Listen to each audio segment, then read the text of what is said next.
On est aujourd'hui le 24 octobre, on est le lundi 24 octobre, on est le Kaf Vav, on est le 26 Tishrei. Et on reprend plus ou moins normalement notre cycle d'études après l'introduction d'hier qui était une introduction très très forte dans l'esprit du temps, mais qui n'était pas véritablement le cycle d'études que l'on doit suivre, puisque je vous rappelle que normalement, on a décidé en tous les cas pour l'instant de consacrer les 2 premiers jours de la semaine, dimanche et lundi, à une étude d'un Mahamar. Le mardi, mercredi, on revient sur la Bible et on est plus ou moins arrivé à l'histoire qui va commencer, l'histoire de David, qui va être très très intéressante. Et bien sûr le jeudi, le cours de Parashat HaShavua. Donc hier, le cours sur la libération de Gilad Shalit et qui bien sûr va nous permettre de rester d'une certaine manière dans l'esprit de cette effervescence qui est propre à notre génération. Il y a des moments où cette effervescence se ressent beaucoup plus, comme bien sûr, comme on l'a expliqué hier, il y a des moments où l'effervescence est plus voilée.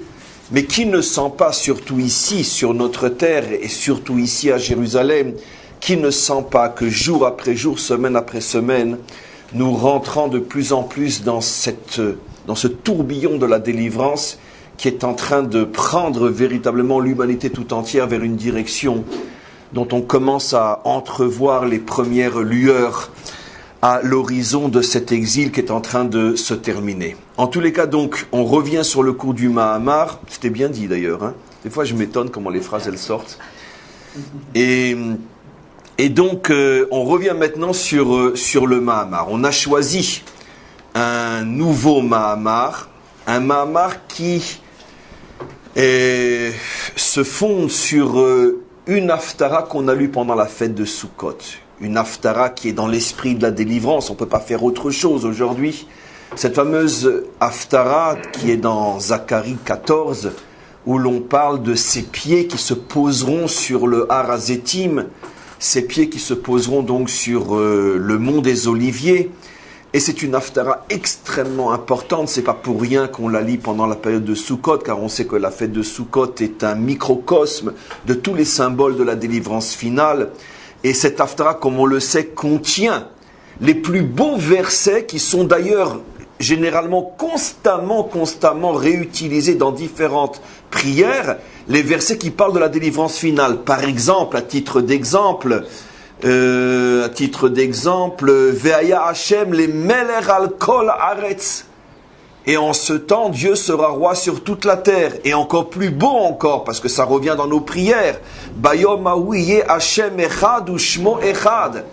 On termine toutes les prières d'Israël depuis des millénaires par ce verset. Dans Allez-nous les Shabéar. Bayom ha'hu Hashem echad u'shmo echad. En ce temps, Dieu sera un et son nom sera un. Donc une haftara extrêmement importante qui va donc servir de source à un Mahamar du Rabbi plus qu'extraordinaire à mon sens, mais ça n'engage que moi.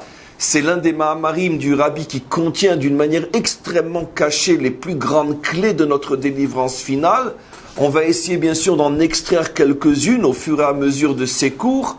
Mais avant de rentrer dans le Mahamar lui-même, on va d'abord faire ce qui est notre devoir si l'on veut comprendre un enseignement de cette taille. On va devoir d'abord remonter à la source de l'enseignement qui est la Torah de Moshe lui-même avant de remonter à une autre source qui est aussi une source de cet enseignement qui est la prophétie dans Zacharie. Avant de rentrer dans la prophétie de Zacharie, vous allez voir à quel point cette première source que je rapporte aujourd'hui est la source de toutes les autres. On va remonter à la Torah de Moshe. Et on va voir comment déjà là-bas se trouve, dit bien sûr d'une manière extrêmement cachée, extrêmement mystérieuse, se trouve déjà dite toutes les notions qui vont servir après à la prophétie de Zacharie et après au Mahamar du Rabbi et à nos cours et bientôt à notre délivrance finale Be'ezrat Hashem. En tous les cas, on revient dans la Torah de Moshe, on est dans le dernier livre, la première paracha du dernier livre, Parashat Devarim. On est dans le 2e chapitre et je commence avec vous le 2e verset. Donc 5e livre, 2e chapitre de la première paracha, Deuxième verset. On va lire ensemble. Vayomer Hashem Elai lemor. Et Dieu me dit à ce moment-là, c'est Moshe qui parle bien évidemment. Rav lachem sov et ha'arazeh pnu lachem tzfona. Il est grand temps maintenant que vous quittiez cet endroit, c'est-à-dire l'endroit du don de la Torah, le Har Sinaï, et partez en direction du nord, puisque le Sinaï se trouve forcément dans le sud de la terre d'Israël, partez en direction du nord, donc partez en direction de la terre d'Israël. Ve'ta'am tzav les morts, et ordonne au peuple, et dis-lui la chose suivante. Ovrim atem govrim begvu atem ovrim pardon begvu lachechem bnei Esav ayoshvim beseir.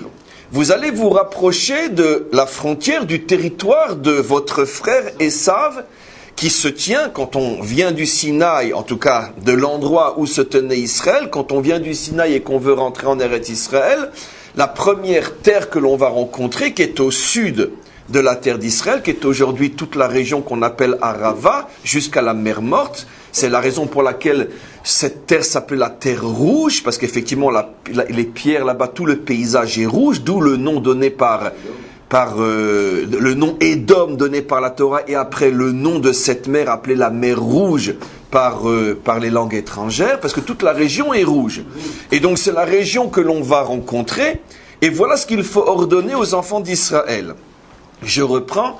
Atem ovrim begvu lachechem bnei Esav. Vous allez donc vous rapprocher de la frontière de votre frère Esav, ayoshvim beseir, qui est dans cette région-là. Ve'yir'u mikem ve'nishmartem me'od. Faites très très très attention à cette rencontre. Je traduis d'après le sens. C'est-à-dire, al tidgeru bam. Ne cherchez absolument pas à les affronter. Pourquoi? Kilo eten lachem me'artzam, parce qu'il est hors de question que je vous donne la moindre partie de leur terre. Vous partez à la conquête de votre terre, mais celle-là n'est pas votre terre. Ad midrar kaf ragel. Là est toute la difficulté du verset. Ad midrar kaf ragel. Je vais traduire d'après le premier sens, mais ce qui est intéressant ici, c'est que pour ceux qui ont une bonne oreille, ils vont comprendre que la traduction littérale écorche, ce qui est paradoxal, c'est le littéral qui va écorcher le texte, parce que c'est pas ce que le texte dit, mais on va traduire d'après la traduction littérale, c'est-à-dire le premier niveau de traduction, Ad midrar kaf regel, je ne vous donnerai aucune parcelle de cette terre, même pas de quoi poser la plante de votre pied. Donc, le verset semble insister pour dire ne cherchez aucune confrontation avec eux parce que vous n'aurez rien de cette terre. Même si vous, par erreur, vous posez votre pied sur cette terre, de toute façon, vous n'aurez rien. D'abord, je termine le verset, après j'explique pourquoi j'ai écorché le texte. Qui Yerusha le Esav natati, parce que j'ai donné ce territoire en héritage à Esav. On va voir, ce passage est fabuleux. Natati et ar Esa et ar Seir, car je lui ai donné effectivement la montagne de Seir, etc. Après, encore quelques détails, mais qui ne sont pas directement intéressants pour nous. Alors, pourquoi j'ai écorché le texte? Parce que, même en hébreu de la rue, quand on lit « Ki lo eten lachem martzechem ad midrar kaf regel », le « ad » ne veut pas dire « même pas », mais veut dire « jusqu'à ». On traduit, et je n'ai pas regardé, mais c'est certain que c'est comme ça que vont traduire toutes les Bibles dans toutes les langues, donc faussement, par définition.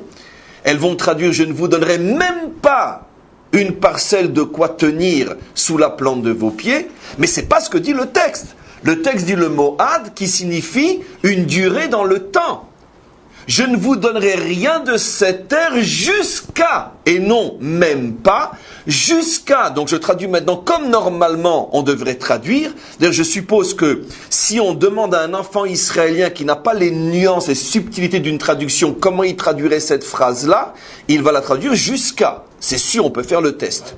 Et donc, ad midrar kaf ragel, il traduira jusqu'à ce que se pose la plante de pied. Alors c'est sûr, cette traduction n'est pas intéressante par ceux qui veulent de la traduction, on pourrait dire micro-ondes. Ça veut dire vite faite, donc mal faite. Parce que si on traduit justement le verset, qu'est-ce que ça veut dire? vous n'aurez rien de cette terre jusqu'à ce que se pose la plante de pied. Comme ça fait forcément allusion à quelque chose que le traducteur n'a pas les clés d'accès, donc automatiquement il va esquinter le texte et traduire faussement. Je fais aussi entre parenthèses un petit exercice de traduction devant vous. Vous expliquez quelles sont les origines des fausses et falsifieuses traductions. Parce que les traducteurs étant incapables, n'étant pas des maîtres, étant incapables de comprendre le verset, ils traduisent comme ça les arrange. Mais nous avons les clés grâce à Dieu, nous ne sommes pas dérangés par une traduction authentique. Donc le verset dit effectivement, ça nuance énormément la compréhension.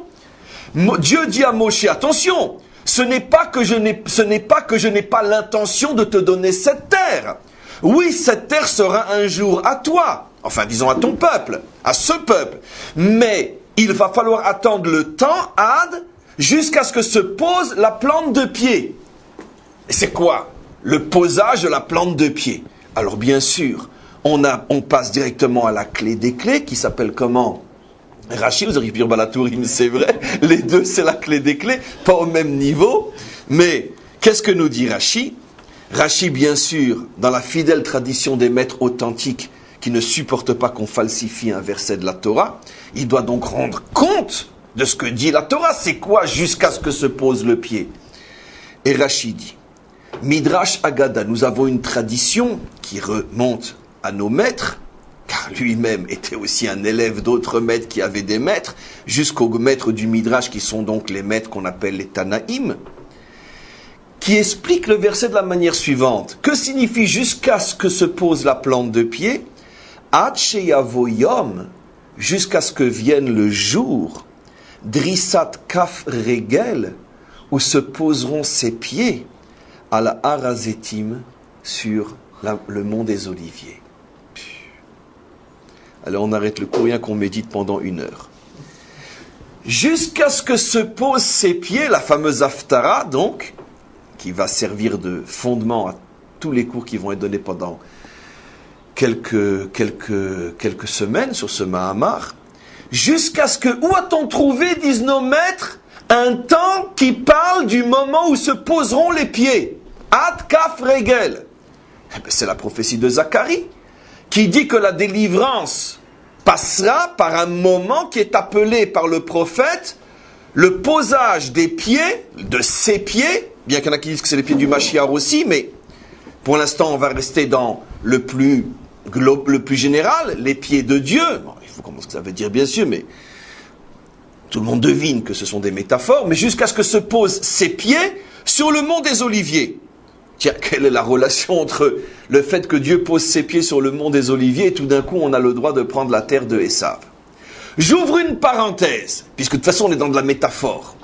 C'est évident que si nos maîtres font une relation entre cette fameuse Haftara de Zacharie, qui parle manifestement de la délivrance finale. On vient bien sûr de lire les versets. Bayom haouye Hashem echad ushmo echad. C'est en ce temps-là, quand ses pieds se poseront sur le mont des Oliviers, que Dieu sera un et que son nom sera un. Inutile de vous rappeler, car vous le savez, c'est la raison pour laquelle on lit cette Haftara pendant la fête de Sukkot, c'est que ces versets suivent juste tout de suite les versets qui précèdent, c'est la fameuse guerre de Gog et Magog, qui en principe, après notre tradition, est liée avec la fête de Sukkot. En tous les cas, quoi qu'il en soit, pour l'instant on ne peut pas tout expliquer, il y a tellement de millions de choses à voir les unes après les autres. Quoi qu'il en soit, tout le monde comprend que dans la métaphore, si le fait qu'il y ait un dévoilement particulier sur le mont des Oliviers qui s'appelle le posage de ses pieds, et que ça nous permet d'avoir la terre de Esav, on comprend qu'ici il ne s'agit bien sûr pas d'un problème géographique, mais d'un problème fondamental, parce que cette terre-là, et depuis déjà fort longtemps, déjà à l'époque du roi David, cette terre n'était plus la terre de Esav. Esav a perdu cette terre plus ou moins à l'époque du roi David, les fameuses guerres que David et Yoav ont menées, comme par hasard. D'accord. Le fameux psaume 60 que nous avons lu hier, qui est le psaume qui parle du retour de Gilad Shalit, est entièrement consacré, lisez-le avec ses commentaires, entièrement consacré au niveau de la première lecture, à la grande guerre que Yoav, général d'armée de David, a menée contre Édom et a chassé Édom de cet endroit. Comme par hasard. Et comme par hasard, comme on va le voir, cette Haftara fait allusion aussi à cela, c'est ce qu'on est en train de construire. Comment ? Dans le Teilim 60.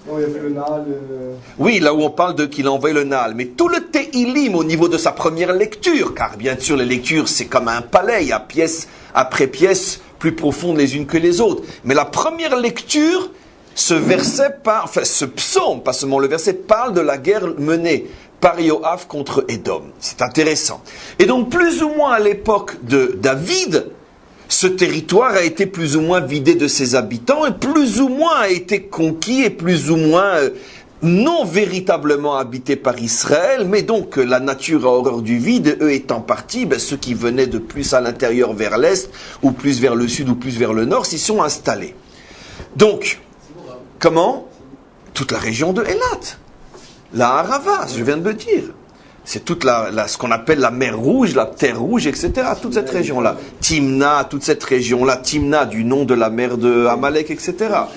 Et donc et bien sûr, Elipaz. Parce qu'on dit que c'est l'une des trois terres aussi. Non, il y a les deux. C'est une très très bonne remarque, mais il faut savoir un petit rappel historique. C'est que l'Israël, le premier Israël biblique, même celui de Yehoshua, ça veut dire s'il avait tout conquis, et même celui de Shlomo qui a plus ou moins tout conquis, s'arrête au sud, on va dire plus ou moins un petit peu en dessous de Beersheva, Mitzperimon d'aujourd'hui, etc. Ne va pas jusqu'en bas. J'ouvre une parenthèse qu'il ne faut surtout pas diffuser sur le site. C'est ça la folie du paradoxe que l'on vit en ce moment. Ça veut dire que l'Israël que tout le monde reconnaît comme étant celui qu'on accepte, d'accord, est installé jusqu'à Eilat. Ça veut dire qu'il y a à peu près entre Beersheva et Eilat à peu près 200 kilomètres de territoire absolument incontesté par personne qui n'ont jamais été l'Israël biblique. Alors que la Judée et la Samarie, où il n'y a pas un verset de la Bible qui ne parle pas de ces territoires-là comme étant les territoires juifs par excellence, cela, tout le monde nous les conteste. C'est de la folie pure. C'est de la folie pure. Là aussi, je pourrais expliquer les raisons profondes, à notre niveau bien sûr, de ce paradoxe fou qui rend fou. C'est-à-dire, il suffit seulement d'ouvrir un livre d'histoire pour se rendre compte que les Juifs n'ont jamais été dans cette région-là. Quand ils sont censés y être, et c'est un début de réponse, c'est les trois terres promises, on va voir avec Rachid, les trois terres promises au moment de la délivrance finale.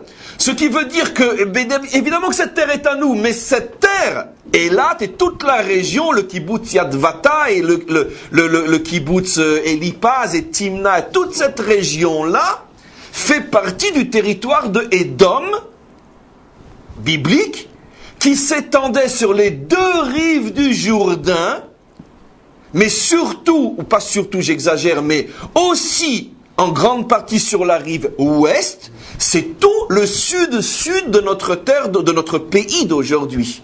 Le sud-sud. Et ça allait aussi de l'autre côté du Jourdain, ce qui est aujourd'hui, quelle est la ville qui est juste en face de Eilat, Akaba, etc. C'était le territoire de Esav. Donc, la folie du paradoxe est qu'aujourd'hui, on est déjà en possession d'une grande partie de la terre de la délivrance, et la terre de l'histoire, on nous la revendique. C'est comme un signe du ciel pour nous dire, ils peuvent toujours causer. La délivrance est déjà tellement entamée, que même la terre de la délivrance est déjà entre vos mains, ils ne s'en rendent même pas compte, et ils se disputent, ils vous disputent, ou ils se disputent pour une vieille terre, alors que vous avez déjà la nouvelle entre les mains. Et ça nous montre aussi, ça j'ouvre une parenthèse qui nous concerne plus, qu'en vérité c'est véritablement Hachem qui dirige son monde. Parce que d'après la logique cartésienne, si vous râlez pour la Judée et la Samarie, à plus forte raison vous auriez dû râler pour Eilat. Et donc ça montre bien que c'est Hachem qui décide qui râle, comment il râle et pourquoi il râle. Parce que les messages sont pour nous, bien sûr. Et apparemment, il n'y aurait pas de message aujourd'hui directement important s'il râlait pour Eilat. Par contre, on sait tous quels sont les messages extrêmement importants qui se glissent derrière leurs revendications sur la Judée-Samarie, puisque c'est justement les deux territoires, Yosef et Yehuda, et la fameuse lutte entre les deux tensions, les deux factions d'Israël, etc. Mais le Negev, c'est pas plus Esav et Yerushalayim? non, le Negev est entièrement nous, mais cette région-là n'est plus le Negev. Quelqu'un de vers l'est, c'est plutôt Esav, donc les Édomites, plutôt que les Ishmaélites. Oui, mais tu as 100% raison, mais le problème c'est ce que j'explique, personne ne râle. Ça veut dire que les 3/4 de la terre de la délivrance étaient déjà entre nos mains et personne ne dit rien. C'est à croire qu'ils n'ont jamais lu la Bible. Moi, j'aurais jamais dû le dire sur un site, mais je m'en fous, je peux le dire, c'est pas eux qui décideront. C'est que le maître du monde qui décide qui doit aller, pour quand et pour qui et pourquoi. Donc, vous comprenez, c'est de la folie pure. D'où la machloquette qu'il y a aujourd'hui. Est-ce que Eilat fait partie d'Eretz Israël ou fait partie d'Eretz Israël? J'ai pas dit Médina, j'ai dit Eretz. Les nuances. Pourquoi? Parce que dans le Eretz biblique, Eilat n'est pas dans le Eretz biblique. Il y en a qui disent que oui, il y avait une enclave, machin, peu importe. Ça, c'est déjà toutes les tournures d'esprit, les tortures d'esprit des maîtres du Talmud. Mais fondamentalement, le problème se pose. Oui ou non? Alors qu'il n'y a pas de problème sur la Judée et la Samarie. Qui oserait dire que c'est pas nos territoires? Bon, on revient maintenant. Donc, en tous les cas, je disais qu'au niveau des métaphores, géographiquement parlant, ce territoire n'est plus entre les mains de Esav déjà depuis plus de 2500 ans. Et aujourd'hui, il est dans nos mains et on n'est pas encore véritablement dans l'étape de ses pieds qui se posent sur le Harazetim, puisqu'on est encore apparemment loin de l'époque de Bayomaou Hashem Echad ou Shmo Echad. Quand je dis loin, je parle d'un loin qualitatif, pas d'un loin quantitatif. C'est peut-être demain. Mais demain, en un jour, le monde peut parcourir des années-lumière, comme on le sait. Quand il y a de grands bouleversements et chamboulements, le monde en quelques minutes peut changer. 2 tours qui sont tombées, le monde a changé en quelques minutes d'un temps qu'il aurait fallu parcourir pendant des siècles sans ce phénomène-là. Donc, en tant qualitatif, apparemment, on est très loin encore du Bayom Haoui et Hachem, les Melech al Kol Haaretz, Dieu reconnu comme roi par toute la terre. Et pourtant, Eilat est déjà entre nos mains. Donc c'est clair qu'ici, on ne parle pas bien sûr du territoire géographique, mais du territoire, on pourrait dire, spirituel, ce que représente, on pourrait dire, la part de Esav. Esav a une part, d'une certaine manière, je préfère dire à une prise, bien que le mot part, en tant que provisoire, n'est pas faux, comme on le verra dans Rashi. Il a une part provisoire et une prise sur une partie de la terre d'Israël, représentée par Eretz Edom. Et qu'est-ce que dit Hachem à Moshe? Le temps de la délivrance n'est pas encore arrivé. C'est pour ça qu'il va falloir attendre un événement fondamental qu'il va bien sûr falloir déchiffrer, qui est le posage des pieds sur le mont des Oliviers. Et seulement lorsque ce posage de pieds se réalisera, alors automatiquement, vous pourrez prendre le territoire de Esav. Encore une fois, pas géographiquement parce qu'on l'a déjà, mais avec ce que ça signifie sur le plan plus spirituel et profond, qui, on le comprend tous, est tout simplement la fin véritable du dernier exil d'Israël. Puisque qu'est-ce que signifie le fait que vous ne pouvez pas prendre le territoire de Esav, ou vous pourrez prendre le territoire de Esav et que ça dépend d'un événement qui est lié à la délivrance finale. Ce qui veut dire que ici Hachem est en train de révéler à Moshe que le dernier exil d'Israël, qui s'appelle, selon les métaphores bibliques, la conquête de la terre de Esav, la délivrance du dernier exil, qui s'appelle la conquête de la terre de Esav, cette délivrance dépend d'un phénomène fondamental qui s'appelle le posage des pieds sur le Harazetim. Donc vous imaginez à quoi on s'attaque, où on rentre, dans l'une des clés les plus importantes de la délivrance finale. C'est pour ça que j'ai expliqué que, avant de lire Zacharie, il fallait remonter à la Torah de Moshe, parce que la source de toutes les sources est toujours dans la Torah de Moshe. Alors maintenant, regardez ce qu'il dit. Je reprends donc ce fameux Rashi, mais c'est pas fini. Au Midrash Haggadah, qu'est-ce que nous enseignent nos maîtres? Avoyom Drissat Kaf Regel. On pourrait peut-être organiser un petit minibus et aller une fois sur... on va taper très fort sur la montagne, on va voir si elle s'ouvre. Hein, il y a un point de vue magnifique de l'autre côté, c'est le Har Tzofim. On voit c'est magnifique, on pourrait le faire, tiens d'ailleurs. Alors, au Midrash Haggadah, Avoyom, jusqu'à ce que vienne le jour, encore une fois je l'ai lu, Drissat Kaf Regel, où se poseront ses pieds al Harazetim, chez Nehemar, je voulais juste terminer, parce que je n'ai pas terminé la phrase, chez Nehemar, et quel est le verset qui fait allusion à cela? Il rapporte bien sûr la prophétie de Zacharie, Ve'amdu raglav bayom ahu al har hazetim. En ce jour, ahu, on est entendu ahu. En ce jour, ses pieds se poseront sur la montagne, sur le mont des Oliviers. On n'a encore bien sûr rien expliqué. On va continuer avec Rashi. Maintenant, regardez comment Rashi va expliquer ce que Dieu dit à Moshe. Tu n'auras cette terre. Maintenant, je traduis d'après la traduction des maîtres, donc la seule vraie et possible. Tu n'auras cette terre que quand les pieds se poseront sur le mont des Oliviers. Et le verset continue et il dit Ki Yerusha le Esav natati, parce que j'ai donné cette terre.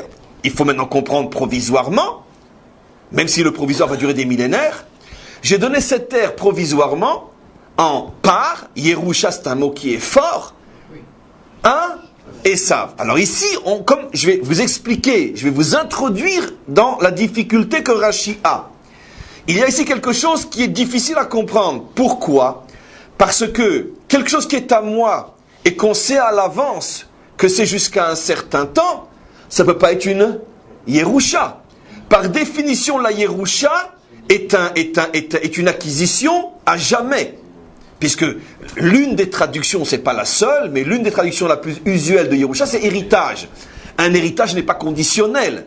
Tu hérites par le fait même que tu es l'enfant d'eux, et ça ne veut rien dire. Il y a un héritage jusqu'à. D'ailleurs, c'est même une halakha. Supposons que le père voudrait marquer dans l'héritage, c'est à toi jusqu'à. Ça n'a pas force d'héritage. Ça ne s'appelle pas un héritage. C'est pas qu'il ne peut pas le faire. Mais ça s'appelle, ça a un autre nom au niveau de la halakha. Je ne vais pas m'apesantir parce qu'on n'est pas dans de la halakha. Ça s'appelle tout simplement une matana. C'est pas une Yerusha, c'est une matana. Ça veut dire c'est un don conditionné. Quand je donne, alors je peux poser les conditions que je veux. C'est à toi pendant un certain temps, pour telle ou telle raison, à telle ou telle condition. Mais une Yerusha ne se négocie pas. De la même manière qu'on ne peut pas négocier le fait que je suis ton père et tu es mon fils, on ne peut pas négocier le passage de mes biens à toi après ma mort. Donc ici se pose un problème énorme que sous-entend Rashi. Comment peut-on à la fois poser une condition dans le temps et tout de suite après enchaîner et dire qu'il y Yerusha le Esav natati? Normalement le verset, qu'est-ce qu'il aurait dû dire? Vous n'aurez pas cette terre jusqu'à ce que se posent les pieds.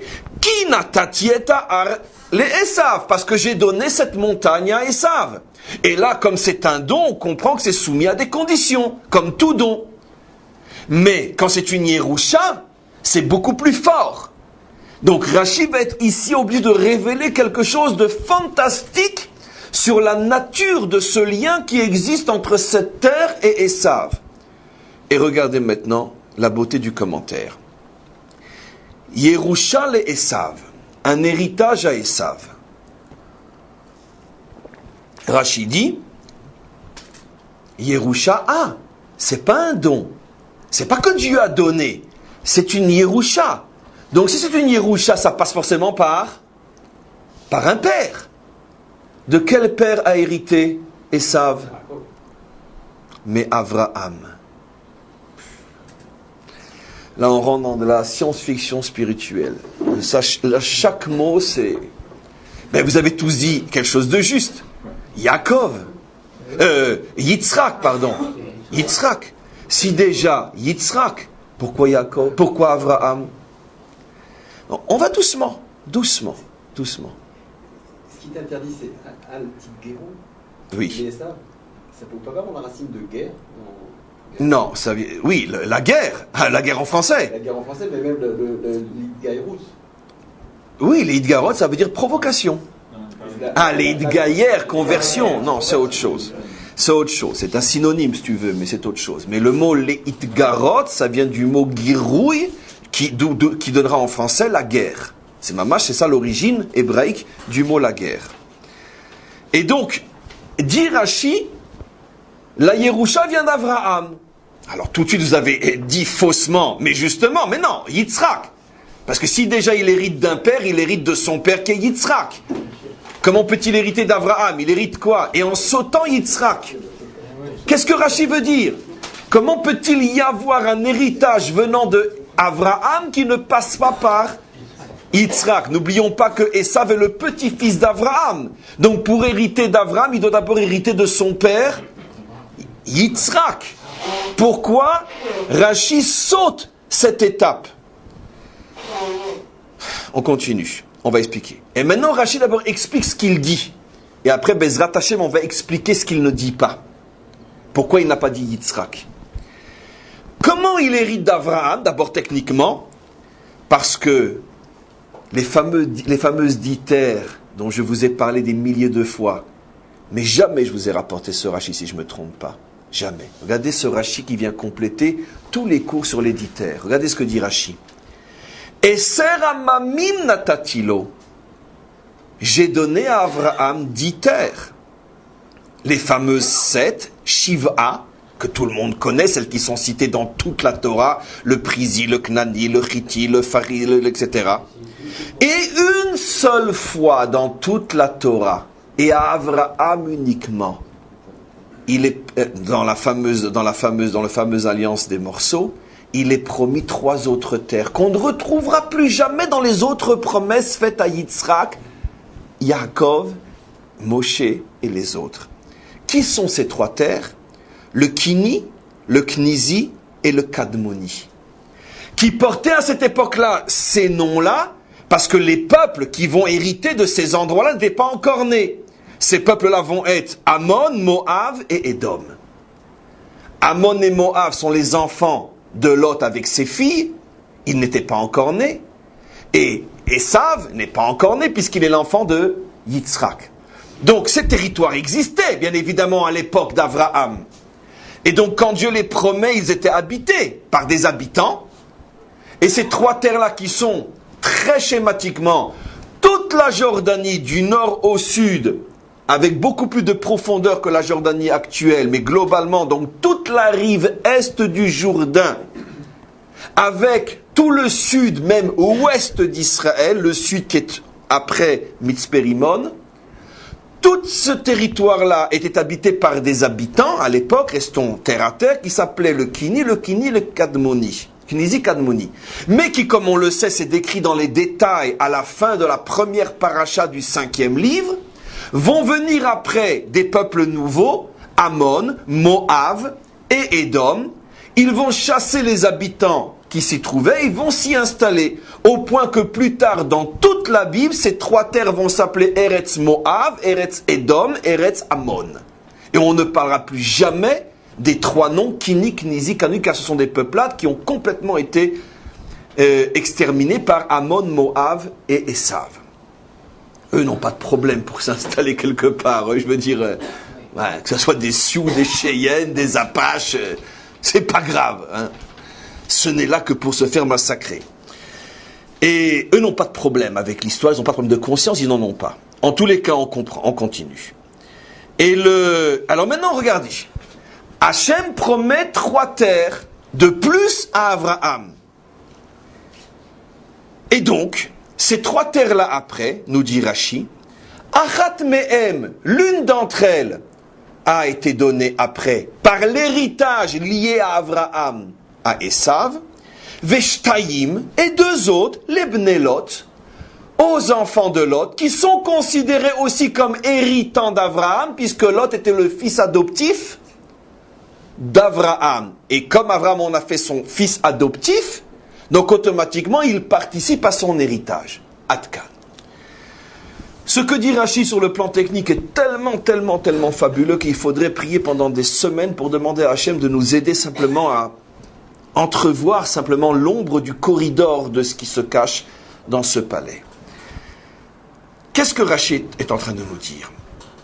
Rashi est en train de nous dire d'abord, en même temps, d'où vient le droit et pourquoi il est provisoire. Pour qu'un droit soit véritablement éternel, il faut qu'il passe par la consécration des 3 pères, Abraham, Yitzhak et Yaakov. Et surtout, comme certains l'ont dit, la langue a été plus vite que la réflexion, mais la langue ne s'est pas vraiment trompée. Yaakov, bien que techniquement c'est impossible, Yaakov est le frère, pourquoi il hériterait Esav de son frère? Si déjà c'est Yitzhak. Mais vous avez dit Yaakov, mais vous ne savez pas à quel point vous aviez raison de dire Yaakov. Parce que finalement, Qu'est-ce que signifient, comme on le sait, les trois pères, Avraham, Yitzhak et Yaakov? Ces trois pères représentent l'ensemble, la shlemut, la perfection de toutes les dimensions morales et spirituelles qui s'unissent et se réunissent et trouvent leur équilibre, donc leur vérité, à l'intérieur du personnage de Yaakov. Avraham représentant le pilier, le fondement de l'amour, de la bonté. Yitzhak représentant le pilier, le fondement de la justice, de la rigueur. Et Yaakov étant l'équilibre, la synthèse entre les deux, entre l'ouverture et la fermeture, entre l'amour et la force, entre la paix et la guerre. Il y a des fois où il faut, oui, se battre pour se défendre ou pas, ou pour ne pas disparaître. Et donc, la synthèse entre ces deux dimensions qui justement ont tellement de mal à s'équilibrer, entre Avraham et Yitzhak, s'appelle Yaakov. Et c'est la raison pour laquelle la promesse définitive et scellée une fois pour toutes des terres a été faite à Yaakov avec le fameux verset de Ufaratzta Yama Vakedma, qui veut dire que la promesse maintenant n'a plus aucune limite. Poretzet et kol hagvulot, ça veut dire que tant que la promesse avait été faite à Abraham, elle pouvait encore avoir une limite. Même à Yitzhak, quand on arrive à Yaakov, Dieu lui dit Ufaratzta Yama Vakedma Tsafona Vanegva. Ça veut dire que maintenant, sache que plus rien dans l'histoire ne pourra remettre en cause la promesse faite à Yaakov et à ses enfants, que cette terre restera pour l'éternité aux enfants d'Israël, avec tous les détours et toutes les difficultés de l'histoire jusqu'à aujourd'hui. Mais comme on le sait, l'histoire, grâce à Dieu, n'est pas encore finie, et rira bien qui rira le dernier. Maintenant, on comprend donc que les trois terres ont été promises à Abraham. Mais après, quand Hachem repromet les terres à Yitzhak, il ne lui parle plus jamais de ces trois terres. Et quand après, Hachem repromet les terres à Yaakov, il ne lui parle plus jamais de ces trois terres. Comme si d'une certaine manière, ces trois terres n'étaient pas passées dans l'héritage d'Abraham et d'Abraham à Yitzhak ou d'Yitzhak à Yaakov. Comprenez? Il va falloir comprendre pourquoi. Et donc c'est pour ça que ceux qui reçoivent l'héritage de Yaakov ne peuvent recevoir que ce que Yaakov lui-même a reçu, qu'il a reçu de Yitzhak, qu'il a reçu d'Abraham, les 7 terres. Avec une promesse, quand les pieds se poseront sur le Harazetim, alors vous aurez aussi les 3 terres. Donc on a en héritage, nous qui avons reçu les terres non d'Abraham mais de Yaakov, du pilier de la vérité et non uniquement du pilier de l'amour, nous sommes en ce moment, nous avons hérité des 7 terres. On a une promesse encore une fois qui est de recevoir 3 autres terres au moment de la délivrance finale, mais c'est sous la forme d'une promesse et non sous la forme d'un héritage. Et en attendant, dit Rashi, alors qui est l'héritier de ces 3 terres-là? Ceux qui sont capables de se connecter directement à Abraham. Ça a un avantage et ça a un défaut. Ça a un avantage, c'est qu'eux n'ont pas besoin d'attendre la promesse, puisqu'ils viennent au nom d'un héritage. Et l'héritage, il est maintenant. Mais ça a un inconvénient, c'est que l'héritage n'a été scellé pour l'éternité que s'il est reçu des 3 de Yaakov. Vous comprenez? Je répète techniquement. Nous venons au nom, je sais que c'est très technique pour l'instant, mais je pense que vous commencez à deviner derrière cette explication technique tout ce qui se cache derrière. J'essaye de retenir le tsunami qui se cache derrière, je ne sais pas si je vais résister encore longtemps. Mais d'abord, construisons, on pourrait dire, le kéli, le réceptacle de ce tsunami qui se cache derrière. Comment nous pouvons avoir accès aux terres? Soit par le biais de l'héritage, soit par le biais d'une promesse biblique, qui ne passe pas forcément par un héritage. Dieu peut décider de donner ce qu'il veut à qui il le veut. Très bien. Nous, par le biais de l'héritage, nous ne pouvons revendiquer pour l'instant que cette terre, parce que à Yitzhak, Dieu n'a plus jamais parlé des 3 autres, ni à Yaakov. Donc, par le biais de l'héritage, nous pouvons revendiquer cette terre. par le biais de la promesse, nous pouvons revendiquer 3 autres terres. Mais cette promesse, elle est conditionnelle. Le jour où se poseront les pieds sur le Harazitim. Pour l'instant, ces pieds ne se sont pas encore posés. Il n'y a que les 10 roues de tous les autobus de touristes qui se posent de l'autre côté et qui viennent contempler le plus beau paysage du monde. Mais pour l'instant, il n'y a pas encore les pieds ni d'Hachem ni du Mashiach qui se sont posés là-bas. Donc, on est en attente. Esav, et aussi les deux enfants de Lot, mais parlons de Esav, puisque le verset, lui, ne parle surtout que de Esav. Esav, lui, vient aussi au nom d'une revendication. Il dit, moi, j'ai pas envie de venir au nom de la promesse, parce que la promesse parle de la délivrance. Et par définition, je ne fais pas partie du bon côté de la délivrance, puisque moi, je suis celui qui soumet. Je suis celui qui tient Israël en exil. Donc je suis celui qui, d'une certaine manière, est évincé au moment de la délivrance. Alors au nom de quoi je peux avoir cette terre maintenant? Au nom de l'héritage. Et attends, au nom de l'héritage, mais l'héritage tu ne peux pas l'avoir ni de Yaakov ni de Yitzhak. C'est pas grave. Au nom de l'héritage, je me connecte à Abraham. Je reçois d'Abraham. De là, mes amis, vous avez en 3 mots l'origine cachée, mystérieuse, fondamentale de toute la chrétienté. En 3 mots, Rachi a tout expliqué.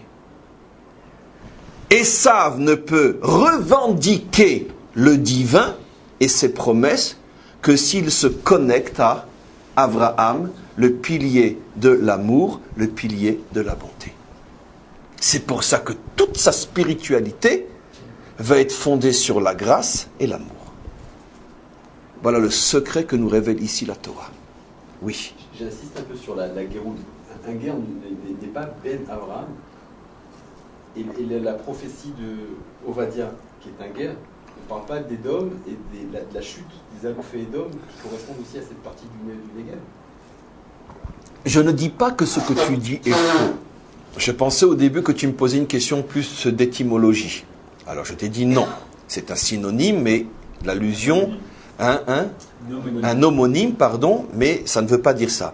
Si tu veux pas non plus au niveau de l'esprit, au niveau du sens, c'est sûr qu'il y a sans doute à creuser dans ce domaine-là, d'autant plus que l'on sait que les plus grands convertis de l'histoire d'Israël sont précisément des convertis venant de Esav. Donc effectivement, il y a peut-être au niveau des allusions, donc j'ai mal compris ta question, tu as bien fait de la reposer, une allusion au fait que pas par le biais de la guerre, mais par le biais de la guéroute, de la conversion. Ne convertit pas jusqu'à ce que les pieds se soient posés. On peut comprendre comme ça, ou on peut comprendre que tu ne peux pas faire un tikkun d'Esav par une confrontation réelle, mais tu fais le tikkun d'Esav tout simplement par la récupération des étincelles perdues qu'on appelle la guéroute. Voilà. Dans ce sens-là, oui, absolument. Donc, maintenant vous comprenez quelque chose d'absolument extraordinaire. Vous comprenez maintenant, avec, on pourrait dire, un renouvellement extrêmement puissant, je dis renouvellement parce que l'explication j'ai déjà donnée, mais un renouvellement au niveau d'explication de ce que je vous avais déjà montré, prouvé, que quand, au niveau de l'événement qui a fait que Esav s'est écroulé moralement et spirituellement, quand a-t-il vendu le droit d'aînesse? Quand a-t-il cessé d'y croire? Quand? Nous dit Rachi. Le jour de la mort d'Abraham. Pourquoi? Parce que son modèle s'est effondré. Plus que ça encore. Ça va beaucoup plus loin encore. Je l'ai déjà dit. Abraham, modèle de l'amour. Le Esav que nous connaissons est né le jour de la mort de ce qui pour lui représentait le modèle de l'amour. Ce qui veut dire que pour Esav, le Esav dont nous parlons, puisque nous commençons à parler de Esav justement à partir de ce jour-là, c'est un homme donc qui toute sa vie va être influencé, et tout le courant qui va sortir de lui, par la mort du pilier de l'amour à ses yeux. Il va bien falloir lui donner un sens à cette mort, parce qu'elle est insupportable. Quand quelqu'un voit ce à quoi il croit disparaître, puisque lui n'avait que ce modèle, il a refusé de prendre aussi le modèle de son père, Yitzhak, pour après arriver au modèle de Yaakov, la synthèse. Et donc, qu'est-ce qu'il va faire? Finalement, il va transformer la mort de son modèle en religion. Les origines remontent très loin, et à Mevin, à quel point la Torah nous donne des secrets inimaginables. Mais fermons la parenthèse, j'ai pas envie de rentrer plus que je ne l'ai déjà fait déjà dans ces notions-là. Oui. Je pense qu'il faudrait vraiment expliquer, répondre à la question que vous avez posée sur, mais si c'est une Yerusha, alors comment est-ce qu'elle peut être conditionnelle? Alors justement, c'est ce qu'on va expliquer. Alors maintenant, je vais poser une question bête pour mieux répondre à ta question. Technique, mais pour mieux répondre fondamentalement. Alors s'il y a une possibilité de court-circuiter les deux autres et de se connecter directement à Abraham et recevoir les 3 terres avant la délivrance finale, pourquoi nous ne l'avons pas fait? Mais parce que nous, on ne veut pas le faire. On ne veut pas le faire. Mais dans le même sens, je l'avais posé la question, oui. Ça confirme un autre enseignement que vous avez donné plusieurs fois, que la délivrance se fera sous le signe d'Yitzhak. On a dit que la délivrance, elle se fera quand Yitzhak se lèvera. Mais bien sûr, c'est parce que ça prend toute son ampleur. C'est le maillon qui manque, justement. Mais c'est absolument ça. Mais il y a trop de choses qui sont dites là. Je vais revenir à ce que vous dites. Je reviens à ce que Eric a demandé en lui répondant par une blague. Pourquoi on n'a pas fait comme Esav? Très bien, nous on veut... Bon, les deux questions sont une. On veut pas Yitzhak. Allez, on se connecte directement à Abraham. Parce qu'on veut pas. Parce qu'on sait que ça va pas tenir. Tu peux pas construire une maison avec une seule fondation, c'est absolument impossible. Une chaise, elle a besoin de 4 pieds. Et nous, les 4 pieds, on les connaît. Abraham, Yitzhak, Yaakov, David. Les fameux 4 pieds du trône divin. Donc, tu peux pas. T'as besoin, même un homme, il a besoin de 2 jambes. Personne ne peut tenir sur une seule jambe. Personne ne peut tenir sur une seule jambe. Je vais répondre à ta question. Donc en vérité, si je devais rester dans le simple, bien qu'extrêmement profond, quelle a été la faute d'Esav? La faute qui est l'essence même de cette religion, l'impatience, la précipitation. Ne pas être prêt à payer le prix de l'attente, le prix de l'histoire. Tout de suite, on veut la délivrance, on veut tout le Messie. Qu'est-ce que ça veut dire qu'ils se sont accrochés à Abraham alors qu'Abraham est le seul qui a reçu la promesse de la délivrance représentée par les 3 terres? C'est qu'ils ont vu la délivrance tout de suite. Ils ont voulu faire un court-circuit. Ils ont voulu gagner des millénaires d'histoire, de patience et d'attente. Et quand ça n'a pas marché, mais c'est pas grave, il reviendra. C'est pas grave. Il y a toujours un truc pour s'en sortir. Mais c'est pas grave. Donc, qu'est-ce que je veux dire par là? Je veux dire par là que Israël savait très bien qu'il y a une possibilité de jouer le jeu de l'impatience, se connecter tout de suite à une prétendue délivrance, et on est les héritiers d'Abraham. On reprend le pilier de l'amour. Mais ça ne tient pas. Maintenant, alors pourquoi c'est appelé Yerusha? C'est ta question. Pourquoi c'est appelé Yerusha? Parce que d'un autre côté, dans Yaakov, il y a le pilier d'Abraham. Yaakov n'est pas un 3e personnage, il est la synthèse des deux. En étant la synthèse des deux, il est une 3e et nouvelle dimension. Mais c'est pas que l'un a apporté des carottes, l'autre a apporté des oignons et un troisième a apporté des tomates, on en a fait une salade. Non! C'est que un a apporté les tomates et l'autre a apporté les concombres, et Yaakov, c'est le spécialiste pour faire une salade de concombres et tomates. Mais il n'a rien apporté de nouveau. Simplement que les tomates, comme ça, c'est pas bon, les concombres, comme ça, c'est pas bon, mais ensemble, avec un petit peu de pistou et un petit peu de... c'est délicieux. Voilà. Il a rendu ses pères mangeables, consommables. Donc pourquoi parle-t-on de Yerusha? Comprends comment je te réponds. Parce que c'est vrai que la dimension de Abraham continue à passer, et sans elle, il n'y a pas de Yaakov, donc il n'y a pas d'Israël, donc il n'y a pas de délivrance. Bien évidemment qu'on ne peut pas se construire sans le pilier de l'amour et de la bonté. Mais là, ce que Richard a expliqué, c'est à ce à quoi font allusion nos maîtres lorsqu'ils disent attention, la délivrance finale se fera par le mérite de Yitzhak. Et la question est évidente, pourquoi Yitzhak? Pourquoi Yitzhak? Parce que c'est tout le cours d'aujourd'hui. Ce maillon que Esav a voulu sauter. Non. Ce maillon est indispensable. Nous n'acceptons Abraham qu'au travers de Yitzhak. Alors, comme les Français le disent si bien, une main de fer dans un gant de velours. une main de fer dans un gant de velours. La seule chose, c'est qu'il se trompe entièrement. C'est l'inverse qui est vrai. La vérité, c'est quoi? C'est un gant de fer. C'est une main de velours dans un gant de fer. Abraham, qui est la main de velours, qui rentre dans Yitzhak, qui est le gant de fer. Ça, c'est la vérité. Oui. C'est le sabrès. C'est le sabra, la fameuse définition du fruit israélien ou de l'israélien, qui est les épines qui cachent ce fruit tellement sucré et tellement bon, qu'on mange d'ailleurs glacé dans ce pays où il fait si chaud. C'est exactement ça. Ça veut dire que c'est pas pour rien que d'une certaine manière la fille de l'Église a produit ce proverbe qui est à ce point faux. Parce que ce proverbe dénote, on peut dire, toute l'identité spirituelle et morale qui est sous-entendue. Non. La vérité est de prendre Abraham, qui est la main de velours, la mettre dans un gant de fer qui est Yitzhak, et avec cette main-là construire le monde. Pourquoi j'ai besoin d'un gant de fer? Parce que ce monde est rempli de ronces. D'accord? Amuse-toi à parler d'amour avec nos voisins qui sont pas si loin de nous. Parle d'amour, tu vas voir. Le temps que tu as fini la phrase, tu auras déjà 10 balles dans la tête.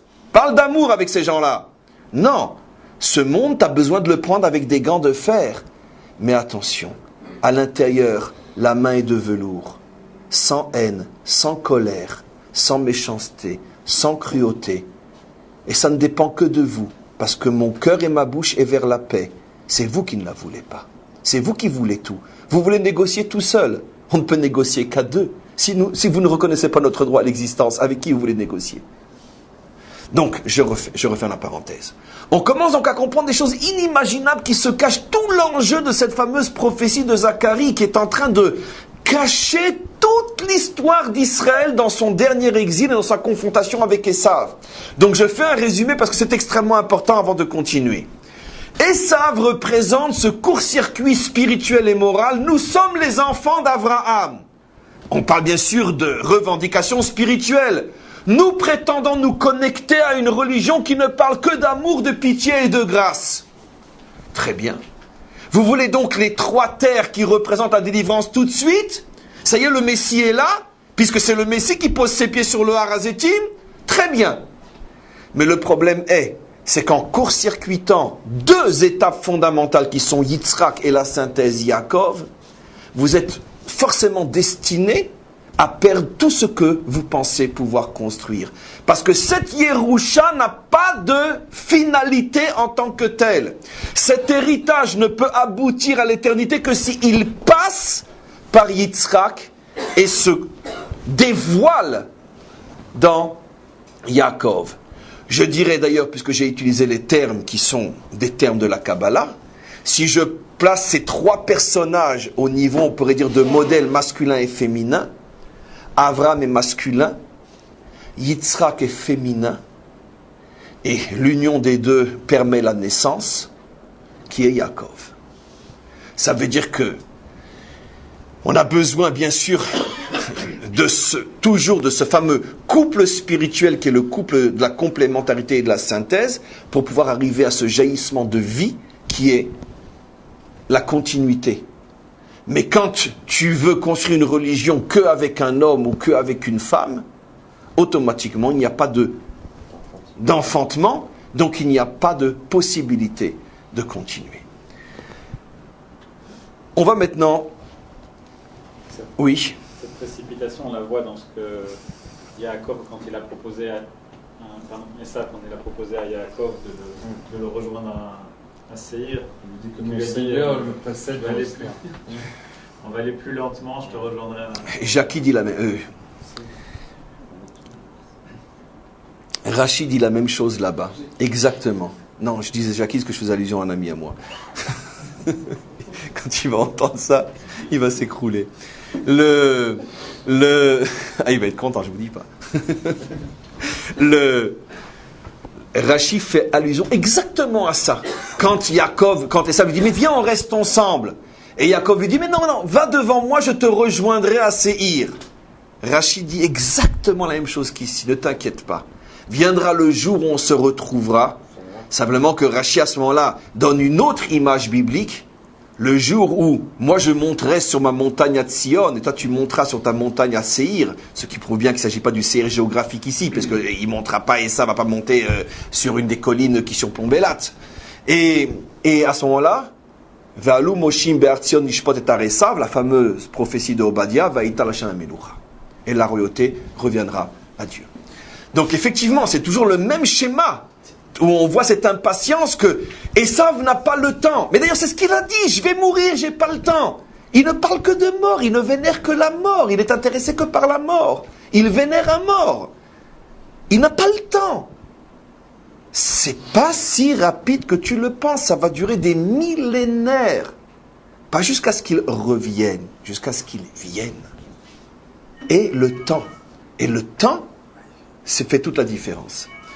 On continue maintenant. Donc on a bien assis ces choses, et afin de réintroduire maintenant ce que l'on va commencer à lire, parce que on aura bien sûr la suite de la lecture encore dans le texte la semaine prochaine, on a bien compris que finalement, cette source qui est la source véritable dans la Torah de Moshe, met en évidence que ce posage de pied sur le Harazetim, finalement, est un des symboles de la délivrance finale, de la victoire définitive de Yaakov sur Esav, et de la mise en évidence, d'une certaine manière, on pourrait dire de la fausseté, je préfère dire plutôt que du mensonge, de la fausseté de la religion d'Esav, qui s'est acharné pendant des millénaires à faire taire, à se débarrasser de la religion de Yaakov, et que finalement, Va'ita Hashem Melucha, que la royauté revient véritablement à Havaïe, et ça se symbolise par la posée des pieds sur le Harazetim. Alors on va maintenant, j'ai besoin d'un verre, on va maintenant voir véritablement cette prophétie. Alors, cette prophétie commence, comme vous le savez, dans le fameux chapitre 14, je réintroduis un petit peu historiquement cette prophétie. Vous savez que de très très nombreux prophètes ont parlé de la fameuse guerre de Gog et Magog. C'est pas du tout le sujet aujourd'hui. C'est quelle Haftara? Celle qu'on lit le premier jour de Sukkot ou Shabbat? Celle qu'on lit le premier jour de Sukkot. Oui, celle qu'on lit le premier jour de Sukkot. Et donc, les prophètes les plus célèbres qui ont fait allusion plus que clairement à ce fameux conflit, le dernier conflit, c'est Ézéchiel et Zacharie. Mais ça se trouve aussi dans Yoël, ça se trouve aussi dans Amos, dans différents prophètes, même Ésaïe fait allusion, etc. Mais en tous les cas, c'est surtout Yecheskel et Zacharia. Maintenant, encore une fois, le cours n'est pas du tout sur la guerre de Gog et Magog, qui peut être compris à différents niveaux.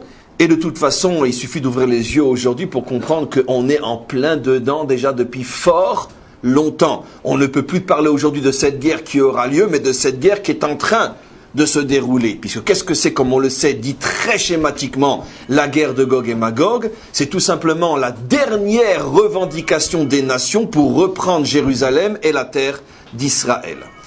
Et donc, on commence à partir du verset Gimel, le 3e verset de ce 14e chapitre, qui est le début de notre Haftara. Et on dit la chose suivante. Veyatsa Havaïe, à ce moment-là, Hachem en aura marre, si on peut dire, quand il verra que toutes les nations se rassemblent pour une fois de plus essayer de chasser Israël de cette terre après qu'il y soit revenu après des millénaires d'exil, puisque comme le dit clairement Ézéchiel, chaque prophète complète l'autre. Ézéchiel dit que cette guerre se produira après que Israël, en fin d'exil, les survivants de l'exil, comme il les appelle, les survivants de l'épée, et retrouver leur terre, reconstruire cette terre, et c'est quand les nations se rendront compte que cette terre est en train de se reconstruire, que tout d'un coup ils vont se rappeler que cette terre n'a jamais été une terre juive, et qu'ils vont réécrire l'histoire, comme on le sait. Veyatsa Havaïe, mais Hachem à ce moment-là n'en pourra plus.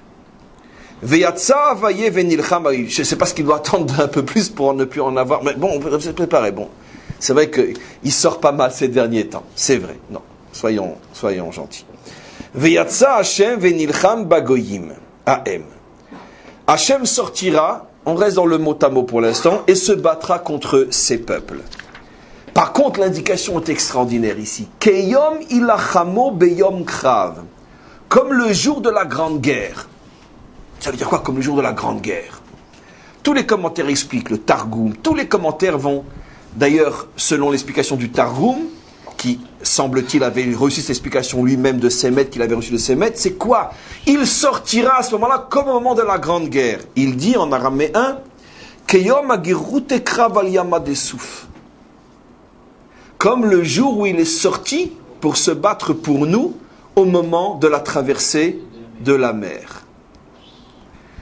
Qu'est-ce qui s'est passé à ce moment-là? Pourquoi la comparaison? Je sortirai comme je suis sorti. Parce que bon, d'abord, techniquement, c'est vrai que la seule fois où on a vu que Dieu est véritablement sorti pour se battre, la preuve c'est qu'on l'a appelé à ce moment-là dans la fameuse Shira, Hashem Ish Milchama, d'accord? Comme un guerrier qui est sorti pour se battre. D'ailleurs, on a voulu nous aussi faire quelque chose et il nous a dit non, vous ne faites rien, gardez le silence. Ve'Hashem yilachem lachem, et Hachem se battra pour vous. Donc, ça fait allusion à la fois où il est sorti. Mais c'est plus que technique. Comme les commentaires expliquent, c'est une indication fondamentale. De la même manière qu'Israël est sorti d'Égypte et la délivrance était en train de se faire. Et tout d'un coup, les Égyptiens se sont dit, mais qu'est-ce qu'on a fait? Il faut absolument les ramener. Qu'est-ce qu'on a fait de les laisser sortir? Exactement de la même manière, en 1948, l'ONU acceptera de nous laisser officiellement partir. Et tout de suite après, ils vont se dire, mais qu'est-ce qu'on a fait de les laisser partir? Et c'est à nouveau le même phénomène de cette sortie des nations pour mettre fin à ce que, d'une certaine manière, eux-mêmes ont accepté. Parce que Pharaon avait, oui, accepté. Vaishlar Paro et Bene Israël, il les a même accompagnés.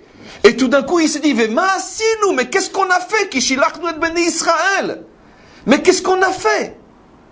Et c'est exactement le même phénomène, nous préviennent nos maîtres, enfin qui ne font qu'expliquer le verset, c'est que la délivrance se fera en deux temps. De la même manière qu'il y a eu, à la sortie d'Égypte, d'abord plus ou moins une volonté plus ou moins acceptée de laisser partir Israël, et puis après un regret, une tentative d'y mettre fin, exactement de la même manière, la guerre de Gog et Magog signifie que, après avoir plus ou moins accepté l'idée d'une reconstruction d'Israël sur sa terre, les nations se diront, mais qu'est-ce qu'on a fait? Et essayeront de mettre tous les moyens en place pour essayer de mettre fin à cela. Donc, c'est exactement ce que l'on vit aujourd'hui.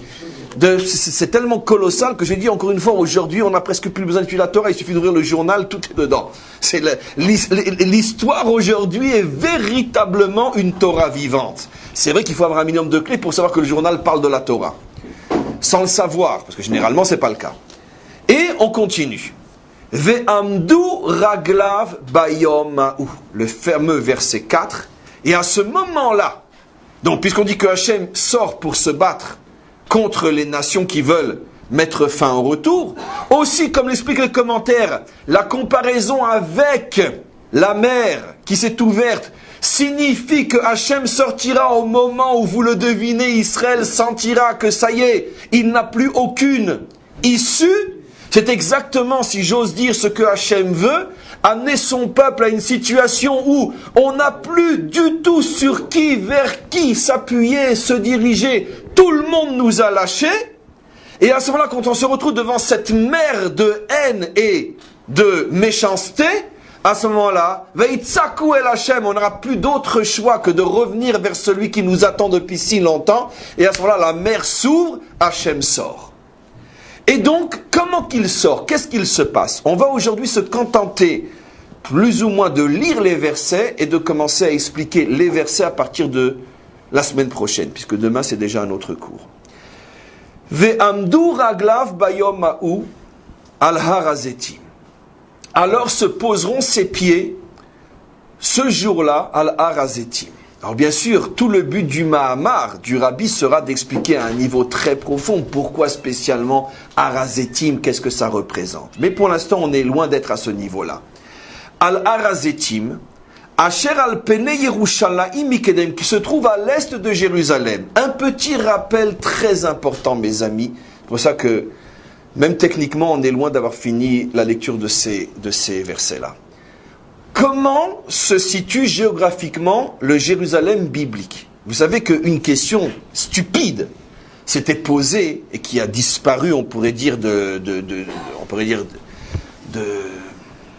notre peuple aussi vite qu'elle est venue, tellement elle était stupide. Est-ce qu'aujourd'hui, où on a reconstruit un Jérusalem si grand, on doit encore demander dans la Tfila où venait Yerushalayim? Qu'on demande le Beth Amikdash, oui, parce qu'on l'a pas encore, mais Yerushalayim, apparemment, il est plus grand. Et c'est vrai que le Jérusalem, même de Shlomo HaMelech. Alors pourquoi la question est stupide? Parce que n'importe quel enfant qui lit la Bible sait que le Jérusalem biblique n'est pas encore du tout entre nos mains. Puisque tout le Jérusalem d'aujourd'hui s'est construit au nord, à l'ouest et au nord du Jérusalem biblique.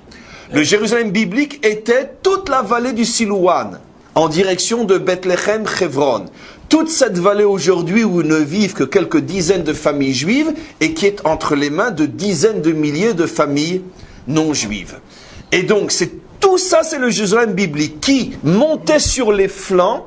C'est la raison pour laquelle je suppose, et je crois que c'est juste, que la taillelette est sans doute une grande partie de Arnona. En tout cas, la partie de Arnona qui est du côté de la taillelette faisait partie du Jérusalem biblique. Il devait sans doute monter et s'étendre un petit peu sur les flancs, ce qui est tout à fait logique, explique les commentaires, parce qu'il fallait bien aussi avoir des positions en hauteur pour voir de loin éventuellement des attaques. On ne peut pas être que dans la vallée. Mais en tous les cas, Jérusalem était donc au sud du Kotel. D'accord? Quand on a le Kotel, le sud est derrière nous. Enfin non, pas qu'on est dans le Kotel. Quand on rentre, si vous voulez, par ce qu'on appelle Sharash à Eshpot, par là, on rentre. Donc derrière nous, il y a le Silouan. Toute la vallée du Silouan, c'est le Jérusalem. Donc bien sûr qu'aujourd'hui, on doit dire où venir Yerushalayim. Parce que du vrai Jérusalem, en tout le cas, je ne dis pas que le nôtre est le faux, qu'à Dieu ne plaise. Le nôtre est celui de la délivrance, comme on va voir. C'est ça le paradoxe, c'est que Hachem reconstruit Israël aujourd'hui par les symboles de la délivrance. Pourquoi? Parce qu'il est dit que Jérusalem, au moment de la délivrance, s'étendra au nord, au sud, à l'est, au nord et à l'ouest. Au sud, il y avait déjà Jérusalem. C'est comme avec Edom, c'est ce qui se passe sur la terre géographique large. On a déjà Elat, c'est avant d'avoir... C'est exactement le même phénomène. On a aujourd'hui une grande partie du Jérusalem de la délivrance, au nord et au sud, mais par contre le Jérusalem biblique, on l'a pas du tout. Au nord et à l'ouest, mais le Jérusalem biblique, on ne l'a pas du tout. C'est celui du sud. Et exactement de la même manière qu'on nous revendique la Judée et la Samarie, qui est le plus clairement possible à nous, alors que toute la région de Elat, qui n'avait jamais été à nous, personne ne nous la revendique et on est là-bas installé avec les plus beaux hôtels du monde. Presque, faut pas exagérer. Mais, voilà. Ok? Donc, on voit que c'est un même phénomène qui se produit, où finalement, comme pour nous montrer qu'on est véritablement dans un ta'alir de délivrance, on commence à recevoir précisément les passages, les morceaux de la délivrance. Regardez la folie. C'est que finalement, d'une certaine manière, comme je l'ai expliqué, on revendique moins aujourd'hui les véritables parties, on revendique plus on revendique aujourd'hui les anciennes parties de notre terre et on ne revendique pas celles qui au contraire devraient faire peur parce qu'elles sont le signe de notre délivrance. Si les nations connaissaient nos textes, elles comprendraient que le fait que Jérusalem s'est installé au nord, et si largement au nord du Jérusalem biblique, ça prouve bien que les prophéties sont en train de se réaliser. Et personne ne branche. Au contraire, ils sont prêts à nous laisser cette partie-là. Donc je vais faire la parenthèse, on a déjà trop dit, il ne faut pas qu'ils entendent trop de choses quand même, malgré tout. C'est d'ici qu'ils se réveillent grâce à ces cours. Comment ? Il y a aussi une question des racines. Parce que finalement, vous revendiquez les racines. Mais tu as parfaitement compris, évidemment, c'est ça la raison. Mais je ne dis pas qu'eux l'ont compris. Mais finalement, il semblerait que l'arbre est trop grand pour s'attaquer à l'arbre lui-même. Alors qu'est-ce qu'ils font ? Ils essayent de s'attaquer aux racines. Et tu as parfaitement compris. C'est inconscient chez eux, mais c'est ce qui se passe. Ils veulent s'attaquer aux racines en se disant s'ils perdent la Judée et la Samarie, ils perdent Elat. Tant qu'ils n'ont pas le sud de Jérusalem, le nord, ils le perdront aussi, etc. Mais bien sûr, évidemment. C'est évidemment ça dans le subconscient des Sarim qui sont au-dessus d'eux. Non, chez eux, c'est dans leur subconscient. Et au niveau des sarim qui sont au-dessus d'eux, c'est dans leur conscient. Mais peu importe, on continue. Donc, mais bien sûr. Donc, aujourd'hui, on doit continuer à dire où venez Yerushalayim, parce que le Jérusalem racine, selon ton expression, n'est pas du tout entre nos mains. D'accord? Et au moment de la délivrance, on s'installera à nouveau sur tout le Jérusalem racine. C'est évident, ne serait-ce que par égard au roi David, puisque c'est sa ville à lui. Et, à plus forte raison, que tout ce qu'on a, on le gardera et on s'étendra peut-être encore beaucoup plus. Maintenant, comment donc se situait Jérusalem? Je réexplique. On avait donc, sur ce qu'on aujourd'hui le Har Tzion, c'était donc le Beth Amikdash. Tout ce qui est aujourd'hui, écoutez-moi bien, parce que c'est aussi un cours d'histoire géographique qui est important, peu de nous le savent. Tout ce qui est aujourd'hui le Rova Yehoudi, ainsi que le Rova Muslami, était l'endroit où vivaient à 99% les Kohanim, les Lévi'im et une partie de la famille royale, ce qu'on appelle Ir David, qui se trouvait sur le Har Tzion. Donc vivait sur l'ensemble du Har Tzion qui contient ce qu'on appelle aujourd'hui Rova, le quartier juif, le quartier arabe, le quartier arménien, etc. Tout ça était entre les mains des Lévi'im, des Kohanim et une partie de la famille royale. Les murailles de Jérusalem allaient vers le nord, un petit peu à l'extérieur, d'où vous avez aujourd'hui, au bout de Mea Sharim, un quartier qu'on appelle Choma Shlishit, la troisième muraille. Pourquoi? Parce qu'on prétend que la dernière muraille allait jusqu'à là. C'est-à-dire donc le bout de Mea Sharim, qui est le début du Jérusalem du Nord, allait jusqu'à cet endroit-là. Ça veut dire au nord, ça se terminait relativement vite, mais par contre au sud, ça s'étendait énormément et sur les flancs, peut-être qu'une partie de Armona Nativ, une partie de Arnona, Vadaï, toute la Taïelet, tout ça c'était le vrai Jérusalem, Jérusalem biblique. Maintenant, donc on a expliqué sud, on a expliqué ouest, on a expliqué nord. Qu'est-ce qui se passe maintenant au sud, à l'est? À l'est, il y avait le fameux Har Hazetim, le mont des Oliviers, qui, et on le verra dans le Mahamar à un niveau très profond, pourquoi, qui volontairement, alors que rien n'empêchait d'eux, avait été laissé à l'extérieur du Jérusalem biblique. Cette partie-là, qui est pourtant très très proche, et du Beth Amikdash, du Kotel aujourd'hui, ou de la vallée du Silouan, était restée à l'extérieur de ce qu'on appelle les trois machanot. Les murailles longeaient on pourrait dire les pieds. Les pieds, on dit, du Har Hazetim, mais le Har Hazetim n'était pas inclus dans le Jérusalem. Alors qu'il est possible que sur les flancs un petit peu plus loin, dans le Jérusalem du Sud, peut-être qu'on débordait aussi du côté Est, certainement. Mais à l'endroit du Har Hazetim, c'était volontairement laissé à l'extérieur. Il y a une raison profonde à cela qu'on verra dans le Mahamar. Donc, encore une fois, comment se situe Jérusalem? Si je regarde en direction de Bethléem, Hebron, tout le sud avec les flancs et le Jérusalem biblique. Au nord, ça s'arrête relativement après ce qu'on appelle aujourd'hui le Har Tzion, Rova Yehoudi et Rova Muslami, d'accord? C'était ça Jérusalem. Et avec le sud, on avait le Har Hazetim, qui lui, à l'est, on avait le Har Hazetim, qui lui était volontairement laissé à l'extérieur de Jérusalem.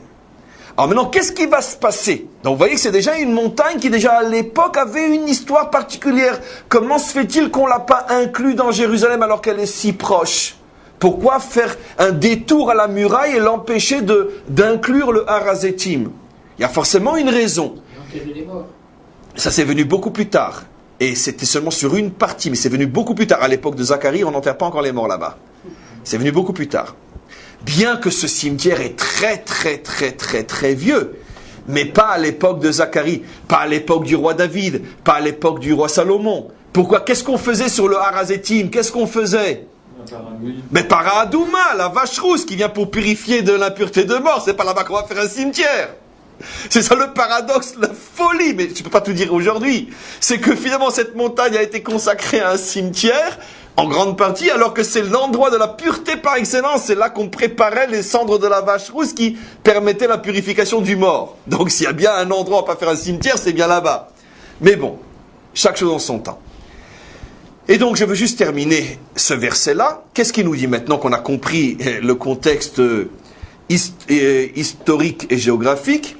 Ve'amdu raglav bayom ha'u al har hazetim, ses pieds se poseront sur le mont des Oliviers, Asher al pene Yerushalayim, qui est donc à l'est de Jérusalem, Mikedem à l'est, Ve'nifka ha'ar hazetim mechetzio mizracha ve'yama gegdola me'od umash chatzi ha'ar tzfona vechetzio negva. Qu'est-ce qui va se passer? Un tremblement de terre, disent tous les commentaires. Ici, on fait allusion, mais c'est dit dans d'autres prophètes explicitement, un ra'ash, un tremblement de terre, qui va couper la montagne en deux. Mais comment que la montagne va être coupée en deux? Elle va être coupée de l'est vers l'ouest. Ça veut dire encore une fois, si je prends la montagne comme ça, donc la montagne, elle longe tout l'est de Jérusalem, elle va être coupée comme ça, d'est en ouest. Ici, elle va être coupée, si vous voulez, si on prend ce papier-là, elle va être coupée comme ça, d'est en ouest, et les deux morceaux, par le tremblement de terre, vont s'éloigner, un vers le nord et un vers le sud. Quand tu coupes ce morceau de papier d'est en ouest, et que tu écartes les morceaux, chacun va, l'un vers le nord, l'un vers le sud, et va laisser apparaître une immense plaine entre les deux morceaux séparés. Et donc, la montagne va être coupée en son milieu, d'est en ouest. Le tremblement de terre va être tellement fort que les morceaux, d'ailleurs c'est comme ça comme on le sait, ont apparu d'énormes vallées partout, genre en Israël, toute la vallée d'Israël, etc. Toutes ces vallées-là proviennent justement d'écartements de montagnes et ça laisse apparaître au milieu d'immenses vallées. Et donc, il va y avoir donc un écartement de montagne. Enfin, cette montagne, ces deux parties vont s'écarter, dit le verset. L'une va aller en direction du sud, donc du Jérusalem biblique, qui est aujourd'hui la vallée du Silouan. L'autre va monter vers le nord, en direction du Jérusalem actuel, et va apparaître un immense gué. Gué, ça veut dire une immense vallée. On verra, mais je fais juste un petit saut parce que ça me démange. Le Malvi m'expliquera que c'est à l'intérieur de ce gué-là que va être construit aussi le Jérusalem de la délivrance. Dans cette immense plaine, ça veut dire que le Jérusalem de la délivrance, excusez-moi, sera à l'ouest ou à l'est? À l'est. À l'est. À l'est. Je répète, le Jérusalem de la délivrance, c'est le Jérusalem est. Le Malbim a vécu il y a fort longtemps, donc toute ressemblance avec, etc. Il nous dit que c'est vrai que Jérusalem, comme il le dit lui-même, va s'étendre dans tous les points cardinaux. Le sud, il y avait déjà. Le nord, on l'a en grande partie. L'ouest aussi. Mais il manque une partie, dit-il, qui est le Jérusalem de la délivrance par excellence, où tout le monde va vouloir s'installer, comme on le verra dans le verset d'après. Venastem, tout le monde voudra aller là-bas comme pour dire « Je suis dans le Jérusalem de la délivrance ». C'est sur cette immense vallée ou plateau qui va apparaître et qui va, d'une certaine manière, effacer tout ce qui se trouve du côté est, parce qu'il n'y a qu'Hachem qui peut le faire, pour permettre au Jérusalem de la délivrance de s'y installer. Vous avez déjà aussi, entre parenthèses, sans être trop lourd, une allusion à énormément de résolutions de problèmes qui sont absolument irrésolubles à vision humaine. Vous comprenez ? Ça veut dire que, évidemment, que c'est le maître du monde qui gère son monde. De temps en temps, il se rappelle que ce monde est à lui, et il le prend, il le secoue de toutes ses forces pour faire de la place. Et donc, automatiquement, il est clair que on comprend toutes les allusions. Comment se fait-il ? Ben, c'est une prophétie. On peut quand même imaginer que Zacharie savait, voyait dans quelle situation se trouverait Jérusalem juste avant la délivrance. Et puisqu'on parle bien sûr de la guerre de Gog et Magog, on sait très bien que toute la revendication sur Jérusalem s'appuie sur le fait qu'une grande partie de Jérusalem, de toute façon, n'est pas entre nos mains. Et n'oublions pas que la partie qui n'est pas entre nos mains est du côté est. Et qu'est-ce que dit Zacharie? Mais il n'y a pas de problème. Le côté est, il va tout simplement disparaître. Pas par vous. Vous imaginez les Juifs faire une chose pareille? Un tremblement de terre. Un tremblement de terre qui va rayer tout le côté est. Et qu'est-ce qui va se passer après? Regardez ce que dit le verset. Venastemge. Vous courrez tous, j'explique avec les commentaires, vers cette vallée, j'explique surtout avec le Malbim, pour s'y installer. Pourquoi tout le monde court vers là-bas? Parce que tout le monde sentira que cet événement est l'événement de la délivrance par excellence. Ce qui veut dire que ceux qui parmi nous sont dans l'immobilier, c'est là-bas qu'il faut investir. Vous imaginez le prix d'une maison dans le Jérusalem-Est. Tout le monde le voudra. Je vous ai donné un scoop, je veux les 10%. Et donc, regardez, Venastemge, tout le monde courra vers cette vallée, et encore une fois, le Malbim m'explique, parce que là-bas sera construit Jérusalem de la délivrance. On confirme l'autre passage qu'on lit le Shabbat Sukkot dans la prophétie, où on dit que la moitié de la ville, c'est une des péripéties. C'est là. Ah, c'est dans la même. Que la moitié de la ville sera déportée. Manitou, en s'appuyant sur d'autres commentateurs, avait dit la moitié de la ville, ce seront ceux-là qui habitent à l'est, ils seront eux déportés. Mais c'est ce qui a marqué. Le verset d'avant, Veyatsa, le verset avant celui que j'ai commencé, le verset bête, Veyatsa, Chatsi, Aïr, Begola. La moitié de la ville quittera la ville. Pourquoi la moitié de la ville quittera la ville? C'est évident. Parce qu'au moment de ce tremblement de terre, tout le monde va fuir.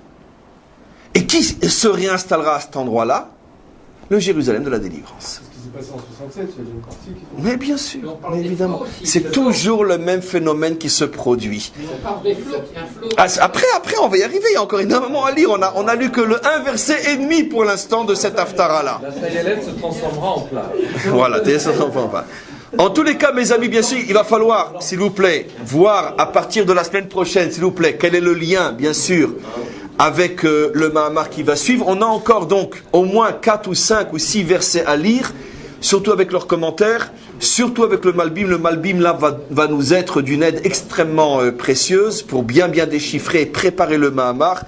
Et Bezat Hashem, non pas demain, puisque demain c'est déjà le cours sur le Nar. Demain on commence plus ou moins l'histoire de David.